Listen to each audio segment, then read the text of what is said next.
नमस्कार मित्रों। अगर आप 18 साल के हो गए हैं तो सबसे पहला काम यही करना होता है कि आप अपना वोटर कार्ड बनाएँ क्योंकि मतदान करना 18 साल के बाद ही संभव होता है।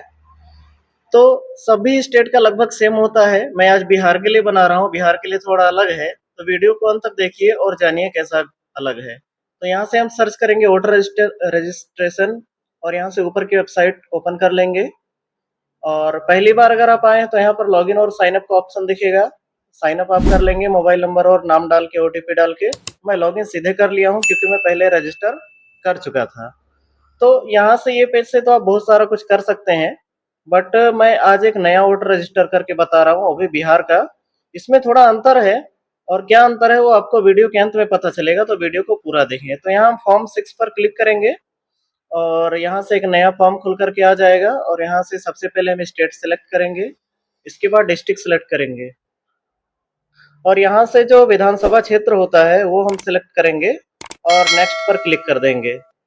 नेक्स्ट पर क्लिक करने के बाद यहाँ पर जैसा आधार कार्ड में है, आधार कार्ड के हिसाब से हम नाम भरेंगे। यहाँ पर फर्स्ट नेम, अगर मिडल नेम भी है तो फर्स्ट नेम और मिडल नेम साथ साथ में भरेंगे। और यहाँ पर जो रीजनल लैंग्वेज है जैसा कि हिंदी है यहाँ पर, तो हिंदी आ जाएगा। अगर कुछ दिक्कत है तो कीबोर्ड के आइकन पर क्लिक करके हम उसको सही कर सकते हैं। तो यहाँ से हमने सरनेम भी भर लिया है। अब यहाँ से इनका हम एक अच्छा सा फोटो जिसका साइज ऊपर बताया हुआ है, हम एक फोटो सेलेक्ट कर लेते हैं। यहाँ से हमने पहले बना के रखा है पासपोर्ट साइज में, तो फोटो हम यहाँ से ले लेंगे और यहाँ से अगर कुछ क्रॉप करना चाहते हैं तो कर सकते हैं। मैं यहाँ से सेव कर लेता हूँ और यहाँ से ह्यूमन फेस डिटेक्टेड बता दिया है, तो यहाँ से नेक्स्ट कर लेंगे। अब यहाँ से फादर मदर हस्बैंड किसी भी एक रिलेटिव का यहाँ से नाम डालना पड़ेगा जिसको आप रखना चाहते हैं अपने वोटर कार्ड पर। तो यहाँ से मैं इनका हस्बैंड का नाम और सरनेम, यहाँ पर भी हिंदी और इंग्लिश दोनों में आएगा, तो कीबोर्ड पर आप करके सेलेक्ट कर सकते हैं अगर कुछ गड़बड़ हो रहा है तो। यहाँ से नेक्स्ट कर देंगे और यहाँ से हम एक मोबाइल नंबर रजिस्टर करना होगा हमको। तो यहाँ से हम इनका जो आधार में लिंक है वही नंबर हमें यहाँ पर डाल रहे हैं क्योंकि हमको वही नंबर रजिस्टर करना है। नंबर डालने के बाद नेक्स्ट करेंगे और यहाँ से आधार का डिटेल्स डालने के लिए बोल रहा है। अगर आपके पास आधार नहीं है तो आपको ये फॉर्म भरने के बाद फॉर्म की कॉपी आपको बीएलओ को देना पड़ेगा। अगर आपके पास आधार है तो किसी भी बीएलओ को देने की जरूरत नहीं है, ऑलरेडी ई साइन हो जाएगा। तो यहाँ से हम आधार नंबर को एंटर करेंगे और लास्ट में ई साइन करेंगे, तो हमको फिजिकल कॉपी किसी को देने की जरूरत नहीं है। यहाँ से हम नेक्स्ट करेंगे और यहाँ से जेंडर सेलेक्ट करेंगे और फिर यहाँ से नेक्स्ट करेंगे और यहाँ से अभी डेट ऑफ बर्थ सेलेक्ट करेंगे जैसा इनके आधार कार्ड पान कार्ड में है, सेम टू सेम वैसा हम यहाँ पर एंटर कर लेंगे। और यहाँ पर डेट ऑफ बर्थ का प्रूफ अपलोड करने के लिए बोल रहा है, तो यहाँ पर प्रूफ में आप देख सकते हैं birth certificate, Aadhaar card, PAN card, driving licence, 10वीं की मार्कशीट। अगर इनमें से आपके पास कुछ नहीं है तो दूसरा डॉक्यूमेंट यहाँ पर आप लिख सकते हैं और वो आपको अपलोड करना पड़ेगा। मेरे केस में आधार कार्ड पान कार्ड दोनों है, तो मैं आधार कार्ड को यहाँ से अपलोड कर लूंगा। साइज 2 MB तक ही रहनी चाहिए, उससे ज़्यादा नहीं रहनी चाहिए। जेपीजी, पीएनजी, पीडीएफ फॉर्मेट में चलेगा, कोई दिक्कत नहीं है। तो यहाँ से हमने रखा था फाइल में, वो हम यहाँ से अपलोड कर लेंगे और अपलोड करने के बाद फिर नेक्स्ट पर क्लिक करेंगे। तो नेक्स्ट पर क्लिक करने के बाद यहाँ से पूरा फुल एड्रेस डालने के लिए बोल रहा है जिसमें घर नंबर, स्ट्रीट, मोहल्ला, गांव, पोस्ट ऑफिस, पिन कोड, तहसील, जिला।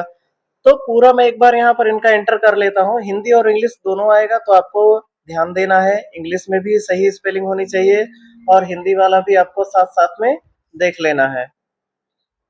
तो यहाँ पर मैं एक बार इनका सारा कुछ अपडेट कर लेता हूँ। हिंदी में भी मैं इस कीबोर्ड का आइकन क्लिक करके हिंदी में भी बना लूंगा अच्छे से, ताकि कुछ भी प्रिंटिंग में दिक्कत ना हो।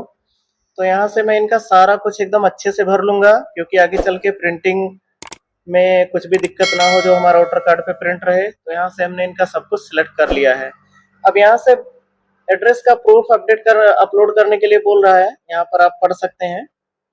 तो यहाँ से एड्रेस प्रूफ में हम लिस्ट में से डॉक्यूमेंट्स, इलेक्ट्रिसिटी बिल, आधार कार्ड, पासबुक, ये सारा है। इनमें से अगर कुछ भी नहीं है तो यहाँ पर आप दूसरा डॉक्यूमेंट दे सकते हैं।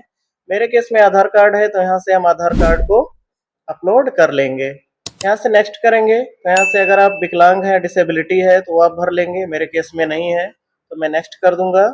और यहाँ से अभी इनके रिलेटिव में से किसी एक का, मदर, फादर या हस्बैंड में से किसी एक का एपिक नंबर यहाँ पर डालना पड़ेगा। और यहाँ से मैं नाम भर लिया हूँ, यहाँ से रिलेशन सेलेक्ट कर ले रहा हूँ और यहाँ से इनका एपिक नंबर यानी वोटर कार्ड नंबर यहाँ से हम इनका भर लेंगे। ये बहुत ज़रूरी है, अगर ये नहीं भरेंगे तो आपका रिजेक्ट हो जाएगा। नेक्स्ट पर क्लिक करेंगे तो अभी ये थोड़ा इम्पोर्टेंट है, अगर आपका 1987 से 2004 के बीच में इंडिया में जन्म हुआ है तो उसके लिए आपको प्रूफ देना पड़ेगा। तो यहाँ से हम बॉर्न इन इंडिया पर क्लिक करेंगे और डॉक्यूमेंट्स में सेलेक्ट कर लेंगे। यहाँ से बहुत सारे डॉक्यूमेंट्स दिए गए हैं, आप पढ़ सकते हैं, बट मेरे केस में आधार कार्ड है। बाकी का प्रूफ भी आप दे सकते हैं, बट मेरे केस में आधार कार्ड है तो हम आधार कार्ड को यहाँ से अपलोड कर लूंगा। तो यहाँ से जहाँ पर भी मैं आधार कार्ड की फाइल रखा हूँ यहाँ से मैं ले लूंगा और इसके बाद फादर या मदर में से दोनों में से किसी एक का डॉक्यूमेंट्स भी यहाँ पर देना पड़ेगा। तो फादर मदर का डॉक्यूमेंट्स में इतने सारे डॉक्यूमेंट्स हैं, बट जो ऊपर का डॉक्यूमेंट आपको दिख रहा है, नेम एग्जिस्ट इन इलेक्ट्रल पोल बिहार, 2003 के एसआईआर में इनके पिताजी का नाम था, तो हम इनके पिताजी का वोटर कार्ड यहाँ पर अपलोड करेंगे क्योंकि वही सबसे बड़ा प्रूफ है। बाकी आपके पास नहीं तो इनमें से कोई भी प्रूफ आप दे सकते हैं। तो हम इनके फादर का एक प्रूफ यहाँ पर अपलोड कर लेंगे, हमने रखा था बना करके इमेज में, तो वो हम अपलोड कर लेंगे। ये भी बहुत जरूरी स्टेप है, अगर आप इसको थोड़ा सा भी गलती करेंगे तो रिजेक्ट होने का चांस रहेगा। तो यहाँ से हमने ये भी अपलोड कर लिया है। अब नीचे आएंगे तो यहाँ से सिग्नेचर अपलोड करने के लिए बोल रहा है। जिनका वोटर कार्ड हम बना रहे हैं उनका एक सिग्नेचर या थंब, मतलब अंगूठा या सिग्नेचर, दोनों में से कोई एक आप ले सकते हैं। तो यहाँ से इनका मैं सिग्नेचर ऐड करके रखा था फाइल में, तो यहाँ से सिग्नेचर अपलोड कर लिया हूँ, यहाँ पर देख सकते हैं। अब नेक्स्ट पर क्लिक करेंगे तो यहाँ से पूछ रहा है जन्म आपका कहाँ पर हुआ था, तो यहाँ से गांव या शहर का नाम जो भी नियरेस्ट है वो डाल लेंगे और यहाँ से स्टेट जिस भी राज्य में आपका जन्म हुआ है वो यहाँ से डाल लेंगे। और लास्ट में पूछ रहा है डिस्ट्रिक्ट, किस जिले में, जिला कौन सा आता है, तो जिले का नाम भी हम यहाँ पर डाल लेंगे। कुछ भी गलती नहीं होनी चाहिए, जहाँ पर भी आपका जन्म हुआ है वो एक बार अच्छे से हम यहाँ पर भर लेता हूँ। इसके बाद ये पूछ रहा है कि आप यहाँ पर कितने साल से रह रहे हैं, तो मैं जन्म से रह रहा हूँ तो यहाँ पर डाल लूंगा।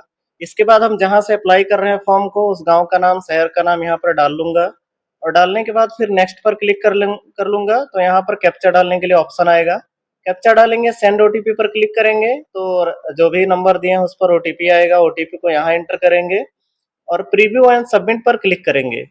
तो यहाँ से फॉर्म फिल होकर के आ जाएगा, इसको हम एक बार अच्छे से चेक कर लेंगे, कोई भी गलती नहीं होनी चाहिए।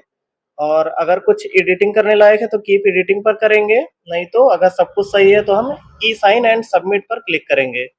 तो ई साइन हमको आधार के द्वारा करना है, तो हमको आधार कार्ड रेडी रखना है। तो यहाँ पर आधार नंबर इंटर करेंगे, अच्छे से गलती नहीं होनी चाहिए, पूरा आधार नंबर इंटर कर लेंगे यहाँ पर और गेट ओटीपी पर क्लिक करेंगे तो रजिस्टर्ड मोबाइल नंबर पर ओटीपी आएगा, ओटीपी हम यहाँ एंटर कर लेंगे और ओटीपी एंटर करने के बाद बॉक्स ऑटोमेटिक क्लिक हो जाएगा। अभी हम सबमिट कर देंगे। तो सबमिट करने के बाद हमारा ई साइन सक्सेसफुल हो चुका है। यहाँ पर थोड़ा थोड़ा स्लो है, बट मेरे मोबाइल पर मैसेज आ गया है और यहाँ से कुछ एरर का मैसेज आया, बट मेरे मोबाइल पर मैसेज आ चुका है, यहाँ से एक्नॉलेजमेंट नंबर भी जनरेट हो चुका है। तो एक्नॉलेजमेंट नंबर हमको नोट करके रखना है और हो गया, अभी कुछ नहीं करने की ज़रूरत है।